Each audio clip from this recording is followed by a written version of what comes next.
بسم الله الرحمن الرحيم. الحمد لله الذي أنزل على عبده الكتاب ولم يجعل له عوجا قيما لينذر بأسا شديدا من لدنه ويبشر المؤمنين الذين يعملون الصالحات أن لهم أجرا حسنا ماكثين فيه أبدا وينذر الذين قالوا اتخذ الله ولدا ما لهم به من علم ولا لآبائهم كبرت كلمة تخرج من أفواههم إن يقولون إلا كذبا فلعلك باخع نفسك على آثارهم إن لم يؤمنوا بهذا الحديث أسفا إنا جعلنا ما على الأرض زينة لها لنبلوهم أيهم أحسن عملا وإنا لجاعلون ما عليها صعيدا جرزا أم حسبت أن أصحاب الكهف والرقيم كانوا من آياتنا عجبا إذ أوى الفتية إلى الكهف فقالوا ربنا آتنا من لدنك رحمة وهيئ لنا من أمرنا رشدا فضربنا على آذانهم في الكهف سنين عددا ثم بعثناهم لنعلم أي الحزبين أحصى لما لبثوا أمدا نحن نقص عليك نبأهم بالحق إنهم فتية آمنوا بربهم وزدناهم هدى وربطنا على قلوبهم إذ قاموا فقالوا ربنا رب السماوات والأرض لن ندعو من دونه إلها لقد قلنا إذا شططا هؤلاء قوم اتخذوا من دونه آلهة لولا يأتون عليهم بسلطان بين فمن أظلم ممن افترى على الله كذبا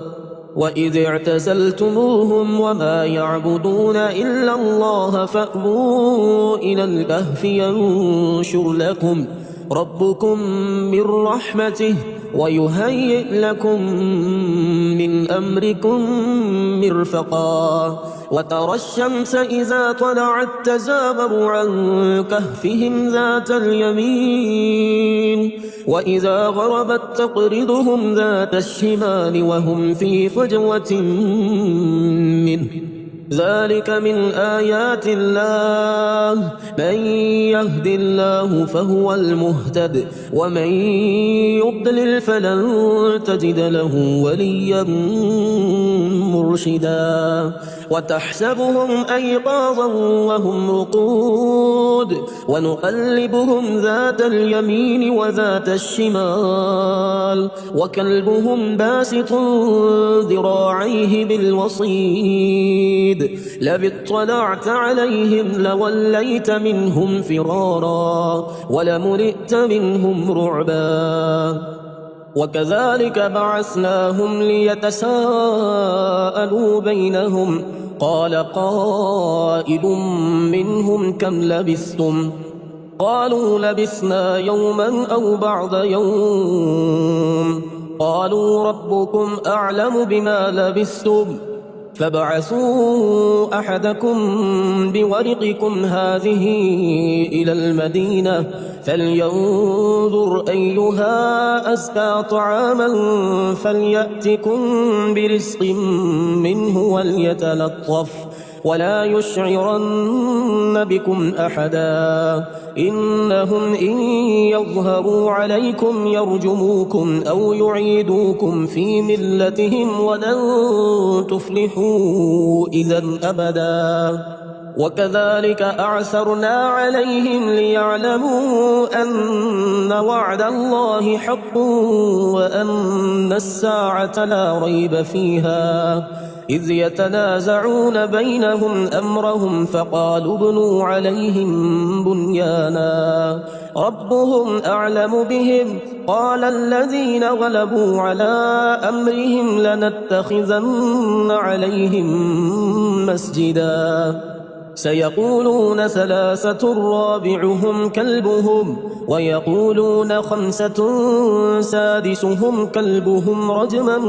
بالغيب ويقولون سبعة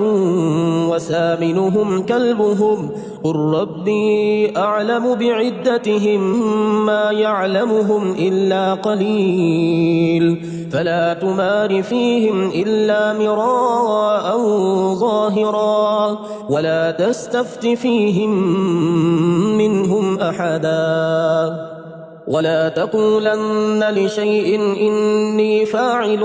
ذلك غدا إلا أن يشاء الله واذكر ربك إذا نسيت وقل عسى أن يهديني ربي لأقرب من هذا رشدا ولبثوا في كهفهم 300 سنين وازدادوا 9 قل الله أعلم بما لبثوا له غيب السماوات والأرض أبصر به وأسمع ما لهم من دونه من ولي ولا يشرك في حكمه أحدا واتل ما أوحي إليك من كتاب ربك لا مبدل لكلماته ولن تجد من دونه ملتحدا واصبر نفسك مع الذين يدعون ربهم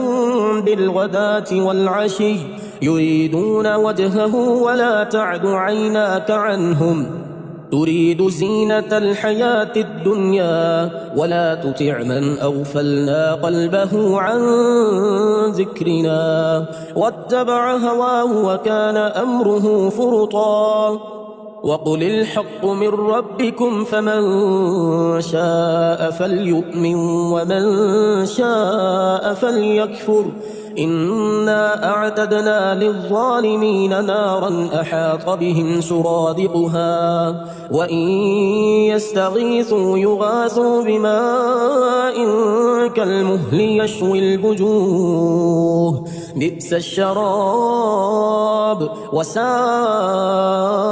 مرتفقا إن الذين آمنوا وعملوا الصالحات إنا لا نضيع أجر من أحسن عملا أولئك لهم جنات عدن تجري من تحتهم الأنهار يحلون فيها من أساور من ذهب ويلبسون ثيابا خضرا من سندس وإستبرق متكئين فيها على الأرائك نعم الثواب وحسنت مرتفقا واضرب لهم مثل الرجلين جعلنا لأحدهما جنتين من أعناب وحففناهما بنخل وجعلنا بينهما زرعا كلتا الجنتين آتت أكلها ولم تظلم منه شيئا وفجرنا خلالهما نهرا وكان له ثمر فقال لصاحبه وهو يحاوره أنا أكثر منك مالا وأعز نفرا ودخل جنته وهو ظالم لنفسه قال ما أظن أن تبيد هذه أبدا وما أظن الساعة قائمة ولئن رددت إلى ربي لأجدن خيرا منها منقلبا قال له صاحبه وهو يحاوره أكفرت بالذي خلقك من تراب ثم من نطفة ثم سواك رجلا لكن هو الله ربي ولا أشرك بربي أحدا ولولا إذ دخلت جنتك قلت ما شاء الله لا قوة إلا بالله إن ترني أنا أقل منك مالا وولدا فعسى ربي أن يؤتيني خيرا من جنتك فيرسل عليها حسبانا من السماء فتصبح صعيدا زلقا أو يصبح ماؤها غورا فلن تستطيع له طلبا وأحيط بثمره فأصبح يقلب كفيه على ما أنفق فيها وهي خاوية على عروشها ويقول يا ليتني لم أشرك بربي أحدا ولم تكن له فئة ينصرونه من دون الله وما كان منتصرا هنالك الولاية لله الحق هو خير ثوابا وخير عقبا واضرب لهم مثل الحياة الدنيا كماء أنزلناه من السماء فاختلط به نبات الأرض فأصبح هشيما تذروه الرياح وكان الله على كل شيء مقتدرا المال والبنون زينة الحياة الدنيا والباقيات الصالحات خير عند ربك ثوابا وخير أملا ويوم نسير الجبال وترى الأرض بارزة وحشرناهم فلم نغادر منهم أحدا وعرضوا على ربك صفا لقد جئتمونا كما خلقناكم أول مرة بل زعمتم أن لن نجعل لكم موعدا ووضع الكتاب فترى المجرمين مشفقين مما فيه ويقولون يا ويلتنا ما لهذا الكتاب لا يغادر صغيرة ولا كبيرة إلا أحصاها ووجدوا ما عملوا حاضرا ولا يظلم ربك أحدا وإذ قلنا للملائكة اسجدوا لآدم فسجدوا إلا إبليس كان من الجن ففسق عن أمر ربه أفتتخذونه وذريته أولياء من دوني وهم لكم عدو بئس للظالمين بدلا ما أشهدتهم خلق السماوات والأرض ولا خلق أنفسهم وما كنت متخذ المضلين عضدا ويوم يقول نادوا شركائي الذين زعمتم فدعوهم فلم يستجيبوا لهم وجعلنا بينهم موبقا ورأى المجرمون النار فظنوا أنهم مواقعوها ولم يجدوا عنها مصرفا ولقد صرفنا في هذا القرآن للناس من كل مثل وكان الإنسان أكثر شيء جدلا وما منع الناس أن يؤمنوا إذ جاءهم الهدى ويستغفروا ربهم إلا أن تأتيهم سنة الأولين أو يأتيهم العذاب قبلا وما نرسل المرسلين إلا مبشرين ومنذرين ويجادل الذين كفروا بالباطل ليدحضوا به الحق واتخذوا آياتي وما أنذروا هزوا ومن أظلم ممن ذكر بآيات ربه فأعرض عنها ونسي ما قدمت يداه إنا جعلنا على قلوبهم أكنة أن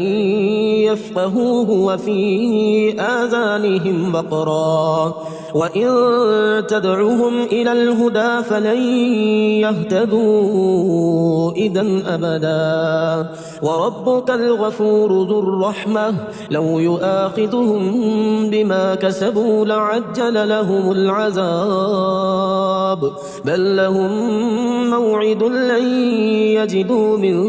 دونه موئلا وتلك القرى أهلكناهم لما ظلموا وجعلنا لمهلكهم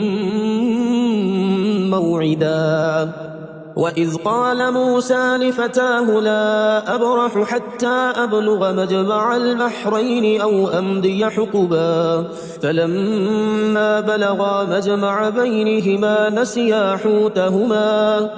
فاتخذ سبيله في البحر سربا فلما جاوزا قال لفتاه آتنا غداءنا لقد لقينا من سفرنا هذا نصبا قال أرأيت إذ أوينا إلى الصخرة فإني نسيت الحوت وما أنسانيه إلا الشيطان أن أذكره واتخذ سبيله في البحر عجبا قال ذلك ما كنا نبغي فارتدا على آثارهما قصصا فوجدا عبدا من عبادنا آتيناه رحمة من عندنا وعلمناه من لدنا علما قال له موسى هل أتبعك على أن تعلمني مما علمت رشدا قال إنك لن تستطيع معي صبرا وكيف تصبر على ما لم تحط به خبرا قال ستجدني إن شاء الله صابرا ولا أعصي لك أمرا قال فإن اتبعتني فلا تسألني عن شيء حتى أحدث لك منه ذكرا فانطلقا حتى إذا ركبا في السفينة خرقها قال أخرقتها لتغرق أهلها لقد جئت شيئا إمرا قال ألم أقل إنك لن تستطيع معي صبرا قال لا تؤاخذني بما نسيت ولا ترهقني من أمري عسرا فانطلقا حتى إذا لقيا غلاما فقتله قال أقتلت نفسا زكية بغير نفس لقد جئت شيئا نكرا قال ألم أقل لك إنك لن تستطيع معي صبرا قال إن سألتك عن شيء بعدها فلا تصاحبني قد بلغت من لدني عذرا فانطلقا حتى إذا أتيا أهل قرية استطعما أهلها فأبوا أن يضيفوهما فوجدا فيها جدارا يريد أن ينقض فأقامه قال لو شئت لاتخذت عليه أجرا قال هذا فراق بيني وبينك سأنبئك بتأويل ما لم تستطع عليه صبرا أما السفينة فكانت لمساكين يعملون في البحر فأردت أن أعيبها وكان وراءهم ملك يأخذ كل سفينة غصبا وأما الغلام فكان أبواه مؤمنين فخشينا أن يرهقهما طغيانا وكفرا فأردنا أن يبدلهما ربهما خيرا منه زكاة وأقرب رحما وأما الجدار فكان لغلامين يتيمين في المدينة وكان تحته كنز لهما وكان أبوهما صالحا فأراد ربك أن يبلغا أشدهما ويستخرجا كنزهما رحمة من ربك وما فعلته عن أمري ذلك تأويل ما لم تسطع عليه صبرا ويسألونك عن ذي القرنين قل سأتلو عليكم منه ذكرا إنا مكنا له في الأرض وآتيناه من كل شيء سببا فأتبع سببا حتى إذا بلغ مغرب الشمس وجدها تغرب في عين حمئة ووجد عندها قوما قلنا يا ذا القرنين إما أن تعذب وإما أن تتخذ فيهم حسنا قال أما من ظلم فسوف نعذبه ثم يرد إلى ربه فيعذبه عذابا نكرا وأما من آمن وعمل صالحا فله جزاء الحسنى وسنقول له من أمرنا يسرا ثم أتبع سببا حتى إذا بلغ مطلع الشمس وجدها تطلع على قوم لم نجعل لهم من دونها سترا كذلك وقد أحطنا بما لديه خبرا ثم أتبع سببا حتى إذا بلغ بين السدين وجد من دونهما قوما لا يكادون يفقهون قولا قالوا يا ذا القرنين إن